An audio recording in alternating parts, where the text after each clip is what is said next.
ঘনিয়ে আসছে ত্রয়োদশ জাতীয় সংসদ নির্বাচনের সময় এবং একই সঙ্গে বিএনপির চেয়ারম্যান খালেদা জিয়া গুরুতর অসুস্থ হয়ে পড়েছেন, কিন্তু এখনও তারেক রহমান দেশে ফিরছেন না। এ নিয়ে চলছে নানা আলোচনা। বাধাটা কোথায় তাহলে?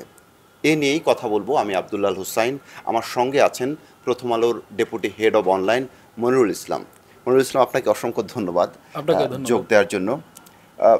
এই তারেক রহমান বিএনপির ভারপ্রাপ্ত চেয়ারপারসন, তো তিনি প্রায় 2 দশক হয়ে গেল যুক্তরাজ্যে অবস্থান প্রায় করছেন, দুই দশক।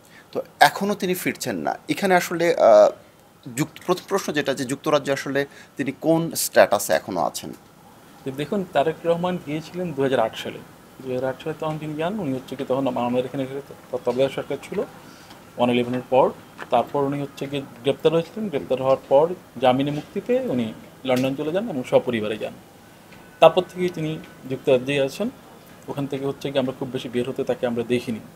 তো তারেক রহমান তখনই প্রশ্ন উঠছিল, তারেক রহমান আসলে কী স্ট্যাট আছে, কোন মর্যাদায় ওখানে আছেন। ওই সময় হচ্ছে কি আমরা জানতে পেরেছিলাম যে তারেক রহমানের পাসপোর্ট মেয়াদ উত্তীর্ণ হয়ে গেছে এবং তারপর ওই পাসপোর্টটা আর নবায়ন হয়নি। তো এর মধ্যে হচ্ছে গিয়ে আহ, অনেক প্রায় 10 বছর পর 2018 সালে প্রথম হচ্ছে গিয়ে বিএনপি থেকে বলা হয় যে তারেক রহমান ওখানে রাজনৈতিক আশ্রয়ে আছেন।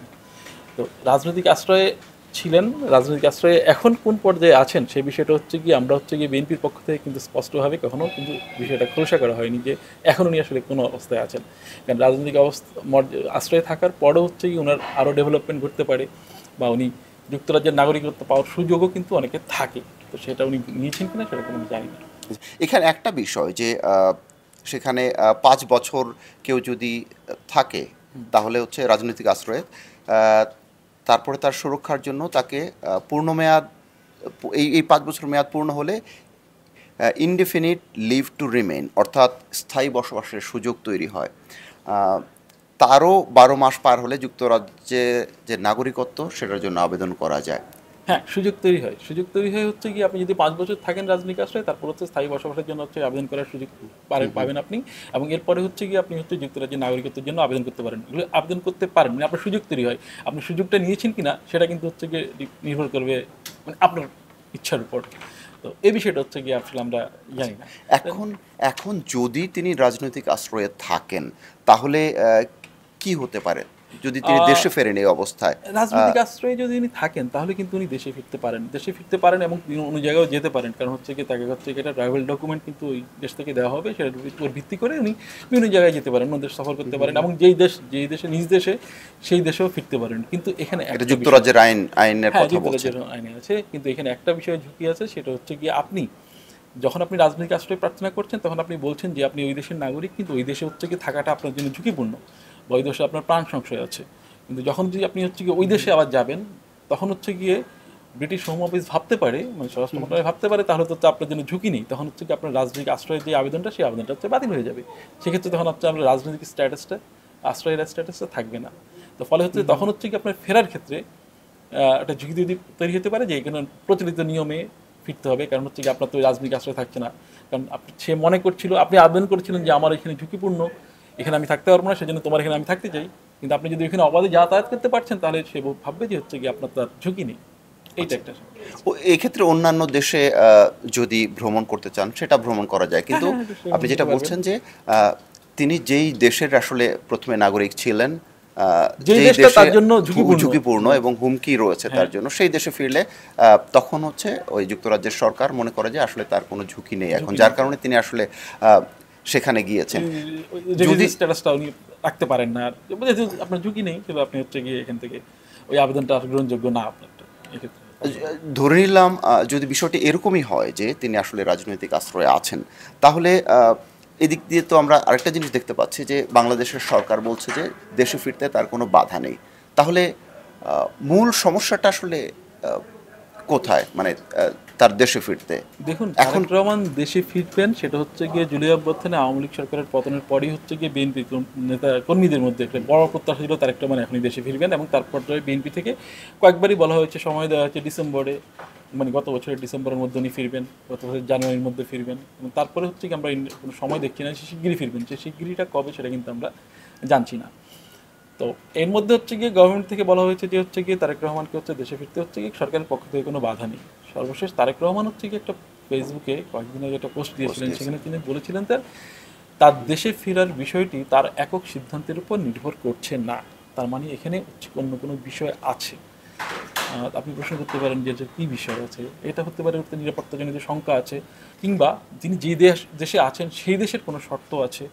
আসলে এই বিষয়টা হচ্ছে গিয়ে তারেক রহমান নিজেও এটা খোলসা করেননি আসলে কোন জায়গায় হচ্ছে গিয়ে সমস্যাটা আটকে আছে। তিনি শুধু বলেছেন এটা স্পর্শকাতর বিষয় বলে এই বিষয়ে হচ্ছে গিয়ে উনি আসলে কিছু এই মুহূর্তে বলতে পারছেন না।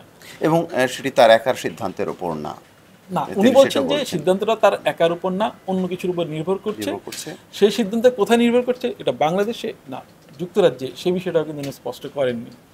এইখানে যে সরকার যেটা বলছে, তিনি যদি এটি আসলে ইঙ্গিত দিয়ে থাকেন নিরাপত্তার বিষয়টি, সরকার আসলে কি কি ধরনের নিরাপত্তা নিশ্চিত করতে পারে তারেক রহমানের জন্য যদি তিনি দেশে ফেরেন? দেখুন, তারেক রহমানের মা মানে বিএনপি চেয়ারপারসন খালেদা জিয়াকে ইতিমধ্যেই সরকার হচ্ছে ভিভিআইপি পার্সন হিসেবে ঘোষণা করেছে। ফলে উনি হচ্ছে গিয়ে এসএসএফ নিরাপত্তা পাচ্ছেন, উনি আবাসস্থলে হচ্ছে পিজিআরের নিরাপত্তা পাচ্ছেন, মানে হচ্ছে গিয়ে একজন রাষ্ট্রপ্রধান যেরকম নিরাপত্তা হয় অনেকটা সেরকম নিরাপত্তাই উনি পাচ্ছেন।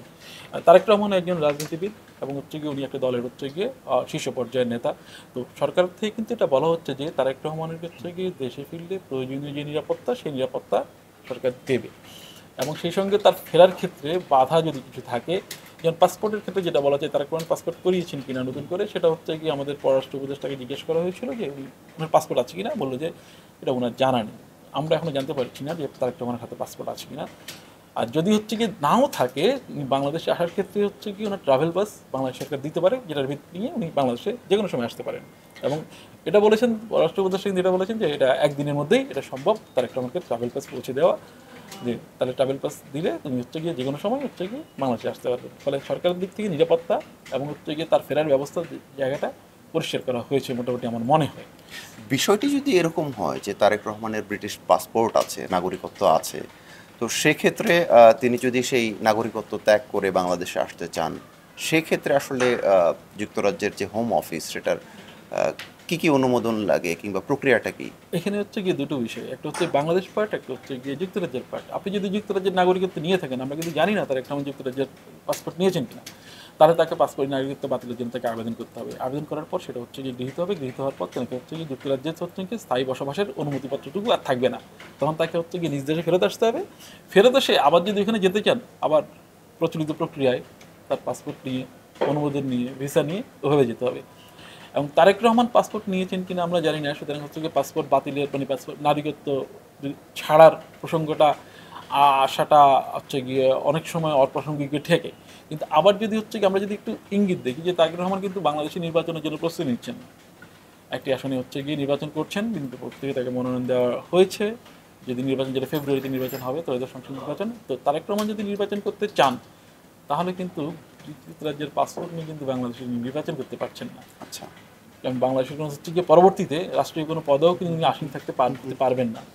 তো এ থেকে আমরা, যেহেতু উনি নির্বাচনের পথে এগুচ্ছেন, এ থেকে আমরা একটা ধরে নিতে পারি, ধারণা করতে পারি হয়তো উনি ব্রিটিশ পাসপোর্ট নেননি। কিন্তু যদিও বিষয়টা হচ্ছে কি আমাদের কাছে কোনো স্পষ্ট না। হ্যাঁ, যেহেতু বিষয়টি এরকম যে সেই নাগরিকত্ব ত্যাগ করতে হলেও আসলে 2 থেকে 3 মাস সময় লেগে যাবে, আর নির্বাচনের সময়ও তো আসলে খুব বেশি নেই। ফেব্রুয়ারিকে যদি ধরা হয় সেই হিসেবে সময় হাতে খুবই কম, প্রায় 2 মাস কিংবা একটু বেশি। ওটা তো আমরা জানি না নাগরিকত্ব নিয়েছেন কিনা। আরেকটি বিষয় আসলে ঘুরে ফিরে আলোচনায় আসছে যে এটি একটি তার কৌশল হতে পারে, যে নির্বাচনের আগে তিনি আসবেন এবং তার যে জনপ্রিয়তা সেটাকে মানে হঠাৎ করে একটা জনজোয়ার তৈরি হবে এবং সেটাকে তিনি ভোটের মাঠে কাজে লাগাবেন। দেখুন, এখানে হচ্ছে গিয়ে সেটা হচ্ছে গিয়ে তারেক রহমানের জনপ্রিয়তা হচ্ছে গিয়ে বিএনপি নেতাকর্মীদের মধ্যে হচ্ছে গিয়ে নিরঙ্কুশ। সেটা আমরা দেখছি, তারা হচ্ছে বিএনপির হচ্ছে গিয়ে মিছিলের স্লোগানে হচ্ছে গিয়ে তারা দলের ভবিষ্যৎ কাণ্ডারি হিসেবে তারেক রহমানকেই দেখেন। পরে হচ্ছে গিয়ে সে এটার কারণে হচ্ছে গিয়ে জনমানুষের মধ্যে একটা প্রত্যাশা বা একটা ধারণাই আছে হচ্ছে গিয়ে তারেক রহমান হচ্ছে গিয়ে ভবিষ্যৎ বিএনপির কর্ণধার। এখন যেখানে হচ্ছে গিয়ে ওনার মা অসুস্থ, মানে সংকটাপন্নই বলা হচ্ছে, তো সেই জায়গায় হচ্ছে গিয়ে তারেক রহমানের হচ্ছে গিয়ে একটা ফেরাটা হচ্ছে গিয়ে অনেকটাই স্বাভাবিকই ছিল, মানে ওনার ফিরে আসাটা অনেকটা স্বাভাবিক ছিল। তো আমরা ধরে নিতে পারি নিশ্চয়ই এটা হচ্ছে গিয়ে ওই কৌশল হয়তো না, নিশ্চয়ই কোনো জটিলতা একটা আছে, যেই কারণে উনি হচ্ছে গিয়ে আসতে পারছেন না। উনি নিজেও কিন্তু বলেছেন যে হচ্ছে গিয়ে এই সময়ে তো মায়ের এই সময় মায়ের পাশে থাকাটা যে কোনো সন্তানের জন্য চাওয়াটা খুবই স্বাভাবিক এবং তিনি সেটা চান, কিন্তু তিনি পারছেন এবং না। এর সুযোগও তো আসলে প্রতিপক্ষ যে রাজনৈতিক দলগুলো তারা নিচ্ছেন প্রচারণায়। হ্যাঁ, রাজনীতিতে এই ধরনের কৌশল থাকবেই। তারেক রহমানকে হচ্ছে গিয়ে, তারেক রহমান যদি হচ্ছে দেশে থাকেন তাহলে হচ্ছে বিএনপির মনোবল যতটা চাঙ্গা থাকবে, তারেক রহমানের অনুপস্থিতিতে সেটা হচ্ছে গিয়ে চাঙ্গা ভাবটা একটু কমতে পারে। সেটা হচ্ছে নিশ্চয়ই বিএনপিও ভাবছে, এবং বিএনপি এটাও ভাববে যে হচ্ছে গিয়ে এই সুযোগটা হচ্ছে গিয়ে প্রতিপক্ষ রাজনৈতিক দলও, প্রতিপক্ষ রাজনৈতিক শিবিরও নিতে পারে, সেটা তাদের মাথায় নিশ্চয়ই আছে। অনেক ধন্যবাদ আপনাকে।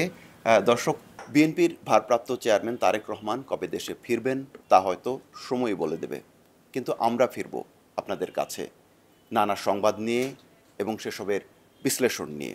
আমাদের সঙ্গেই থাকুন, থাকুন ভালোর সাথে, আলোর পথে।